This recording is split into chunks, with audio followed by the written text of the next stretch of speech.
Tatyarao Dhondiram Chavan,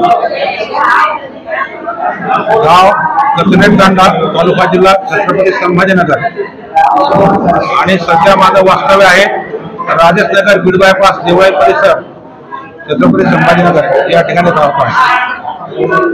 sir, हे तुमचं कितवं पुस्तक आहे? हे माझं दुसरं पुस्तक आहे। आणखीन 3 पुस्तकाचं सामुग्री तयार आहे, प्रकाशनाला वेळ आहे। आणखी एकच प्रकाशनाकडून केलं का वेगवेगळं प्रकाशन? पहिलं पुस्तक जे संघटनाचं सोनं आहे ते प्रकाशित झालं होतं रजत प्रकाशनाने।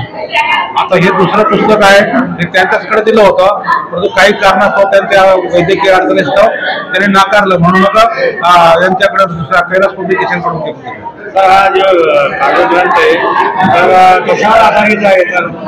हा काव्य संग्रह याचं नाव आहे भावतरंग। ही तरळ मनाचं, जसं समुद्रात पाणी असतं, पाण्याचा थर असतो, तरंग येतात, तसं माणसाच्या मनस्पटलावर बुद्धीवर जे विचार चालू असतो, विचार चक्र चालू असतात, त्या विचार चक्राचे जे तरंग येतात, विचारांचे तरंग ते धरून ठेवण्याचे लिहिल्या गेले। म्हणून याला मनामध्ये जे भाव भावना विचार आले म्हणून त्याचा विचाराचे तरंग म्हणून याला भाव तरंग असेल। पण आपण केव्हापासून लिखाण करताय? लिखाण केव्हापासून करता? मी अगोदर शिक्षक असताना, शाळेत करत असताना शाळेमध्ये कार्यक्रम व्हायचे, त्या कार्यक्रमात सेमिनारमधून असो कोणत्या प्रशिक्षणामध्ये सहज कवितावर लिहायचो आणि ती कविता कागदावर असायची, 2-5 दिवस त्याच्यात राहायची, सोडून द्यायची, मला त्याचं महत्व कळत नव्हतं। परंतु आमच्या पैठण तालुक्यात करत असताना LM कुलकर्णी सर कडेठाणकर त्यांनी सांगितलं ह्या कविता खूप सुंदर आहेत, लिहून ठेवा। किती लिहिले आतापर्यंत? म्हटलं काय नाही, मी लेखन होऊन जातं आणि नंतर मध्ये 8-10 दिवस जातो, नंतर ते चाललं जातात।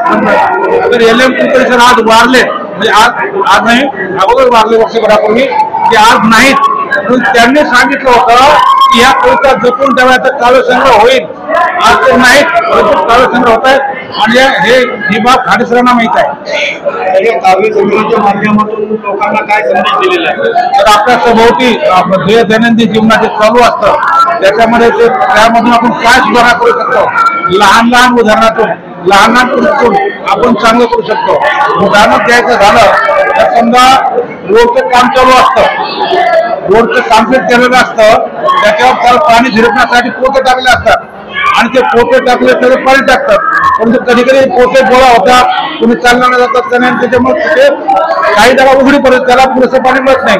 आपण सकाळी सहज मॉर्निंग वॉकला जातो तेव्हा चालता मी काय करायचो, बीड बायपासला असे पोते गोळा झाले असायचे, ते पसरून लावायचो, पण माझं कोण आणि माझे मित्र म्हणून आम्ही पर्यायानं त्या रोडचं त्याला चांगलं पाणी कसं मिळेल हा उपक्रम केला। अशा प्रकारे आपल्या दैनंदिन जीवनातून आपण बरेचसे काही उपक्रमातून राष्ट्रीय काम करू शकतो। पिढीला काय उद्देश आहे? आपण जे काम करायचं ते अगदी मनापासून करायचं। म्हणजे आमचं गाव कचनेर आहे, कचनेराचे देवस्थान आहे, त्या देवस्थानाचं नाव अतिशय क्षेत्र कचनेर आहे। हे लहानपणापासून माहिती आहे अतिशय क्षेत्र, म्हणून आम्ही जे काय केलं ते अतिशय मनात समाधान केलं। म्हणून कोणीही कोणत्याही क्षेत्रातला कुठेही काम करा, परंतु जे काम करा अत्यंत प्रेमाने, अत्यंत मन लावून करा, तुमची यशस्वीता तिथं लपलेलीच असते। आज वृद्धाश्रमांची संख्या वाढत आहे, तरुणांना काय संदेश आहे? वृद्धाश्रमांची संख्या नाही, तर या संग्रहामध्ये म्हणजे आई वडिलांनी जर आपल्याला जो देह मिळालेला आहे, आपल्याला मिळालेले शरीर, आपली काया हे शरीर हे आपल्या आई वडिलांची अनमोल भेट आहे आणि वृद्धापकाळामध्ये दिवसेंदिवस देशामध्ये वृद्धापकाळ वाढत आहे। तर यामध्ये आई वडिलांविषयी इतकं लिहिलेलं आहे, जवळजवळ 25-30% कविता आई वडिलावरच आहे। खरं म्हणजे आपल्या विचार करून वृद्धाश्रमात कमी व्हायला पाहिजे, नष्ट झालेलं चांगलं, परंतु कमी व्हायला पाहिजे। आणि ती शिकलेली आहे त्यांच्याकडून जास्त चुका होतात, जी घरी राहणारे आहेत ना, शेती काम करायला इतर काम, मजुरी काम करतात, त्यांची आई वडील सुद्धा व्यवस्थित आहे, पण नोकरी करायला जास्त हाल आहे। तात्याराव धोंडीराम चव्हाण, जिल्हाध्यक्ष, महाराष्ट्र राज्य सेवानिवृत्त शिक्षक कर्मचारी अधिकारी संघटना। आज आमचे मार्गदर्शक तथा माझे गुरुजी Shri T D Chavan sir अर्थात तात्याराव चव्हाण सर यांचा अवतरंग हा काव्यसंग्रह प्रकाशित झालेला आहे। या अगोदर देखील त्यांचा आत्मचरित्र संघर्षाचं सोनं प्रकाशित झालेलं आहे। त्या कार्यक्रमात देखील मी होतो आणि आज पण या कार्यक्रमासाठी विशेष आवर्जून उपस्थित आहे। सरांचा जन्म अगदी छोट्याशा तांड्यात झाला। बंजारा वस्तीत जन्म झाला। ऊसतोड कामगार राहिलेले त्यांचे आई वडील आणि सर्व नातेवाईक, मात्र स्वतः त्यांनी शिक्षण घेतलं आणि नंतर देखील त्यांनी जी सेवा दिली ती पारोठी तांड्यासारखे छोट्याशा तांड्यात दिली, ज्या ठिकाणी आज शेकडो विद्यार्थी हे चांगले शिकून नोकरीला लागलेले आहेत। सरांचं मराठी भाषेवर अत्यंत प्रभुत्व होतं। मला देखील सरांचं मार्गदर्शन वेळोवेळी मिळालेलं आहे। झपझप चाललेत नाजूक पाय ही कविता शिकवताना सरांच्या मला अजून देखील खूप आठवणी आहेत। ते अगदी डोळ्यात अश्रू उभे राहतील अशा रीतीने शिकवत असायचे। आज त्यांचा वाढदिवस देखील आहे। मी वाढदिवसाच्या निमित्ताने त्यांना शुभेच्छा देईन आणि त्यांच्याकडून अपेक्षा करेल की आपलं पुन्हा देखील अशाच रीतीची पुस्तके आमच्या समाजासाठी येत राहावं। धन्यवाद। यांचा वाढदिवसानिमित्त एक शिक्षक, एक कवी असा त्यांचा हा प्रवास। शिक्षक संघटनेमध्ये सेवानिवृत्त संघटनेत काम करत असताना तळमळीनं जे काम करतात, आज आम्हाला त्यांचं दुसरं रूप बघायला मिळालं। तर ते हळव्या मनाचे कवी सुद्धा आहेत। शासनाबरोबर चर्चा करत असताना त्यांना खरं म्हणजे प्रशासनाबरोबर चर्चा करत असताना कधी कधी कठोर भूमिका घेतात आणि हा विचार करत नाही की आपले सहकारी आहेत किंवा नाही, परंतु सेवानिवृत्त संघटनेसाठी तळमळीनं जीवन जगत असताना आम्हाला त्यांचं नवीन एक रूप बघायला मिळालं। ते हळव्या मनाचे कवी सुद्धा आहेत। आईवरची माया, आईवरचं लिखाण खूप वेदनादायक त्यांचं लिखाण असतं आणि खूप हळव्या मनाचे कवी आहेत।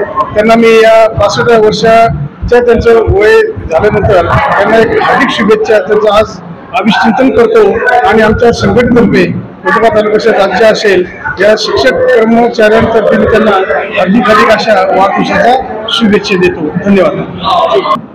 जिल्हा परिषद कन्या परिषदेमधून 31 ऑक्टोबरला आताच रिटायर झालो आणि माझे ज्येष्ठ बंधू शिक्षणीय व्यक्तिमत्व ज्याचा आज 65 लोकांचा अवतरण हा प्रसिद्ध झाला, प्रकाशित झाला, त्यांना मी माझ्या कार्यपरिवार शिक्षक वडवाई आणि पैठणकरांच्या वतीनं आणि माझ्या जिल्हा परिषद कन्या प्रशालेच्या वतीनं हार्दिक शुभेच्छा देतो। त्यांच्या माध्यमातून शिक्षकांची आणि साहित्याची खूप सेवा इथून पुढे सुद्धा होत राहू अशी नाथ त्यांनी प्रार्थना करतो। जय हिंद, जय महाराष्ट्र।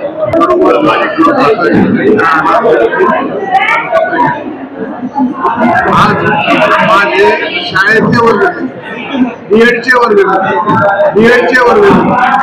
नोकरी सुद्धा आम्ही एकाच वर्षी एकाच दिवशी हजर झालो असे माझे वर्ग तात्याराव चव्हाण यांनी आज यापूर्वी संघर्षाचं सोडलं आणि त्यांचं अभिचरित्र आज अवतरण हा 65व्या वर्षी 65 कवितेचा काव्यसंग्रह प्रसिद्ध केला। त्याबद्दल मी माझ्या मित्रपरिवारातर्फे, माझ्या साठे कुटुंबियातर्फे या अवतरण काव्यसंग्रहाला शुभेच्छा देतो आणि अभिनंदन करतो। धन्यवाद। थँक्यू।